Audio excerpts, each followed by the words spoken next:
trouver des solutions si vous trouvez qu'à votre école, il y a peu de matériel technologique. Donc, en effet, avec la récente publication du plan numérique ou selon certaines mesures gouvernementales, il y a de l'argent qui est envoyé à chaque année dans les écoles pour procéder à l'achat de matériel numérique. Aussi, on voit certaines initiatives de certaines écoles ou de certains enseignants qui vont permettre aux élèves d'apporter leurs propres appareils numériques dans les écoles, que ce soit téléphone, tablette ou portable, et de les utiliser tout au long de la journée.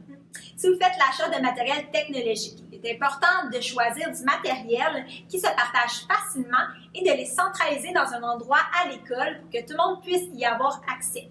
Par exemple, vous pouvez procurer des chariots ou trouver tout simplement un espace dans l'école pour placer le matériel.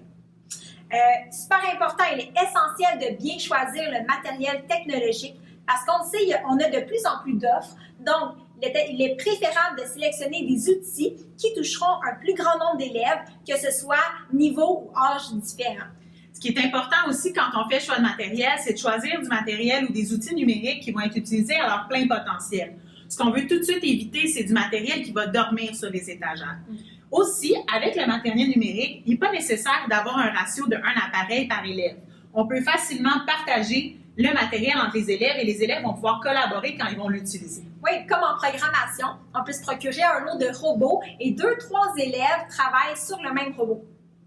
Donc, le conseil pour terminer cette capsule, c'est de bien choisir le matériel, mais surtout de le partager.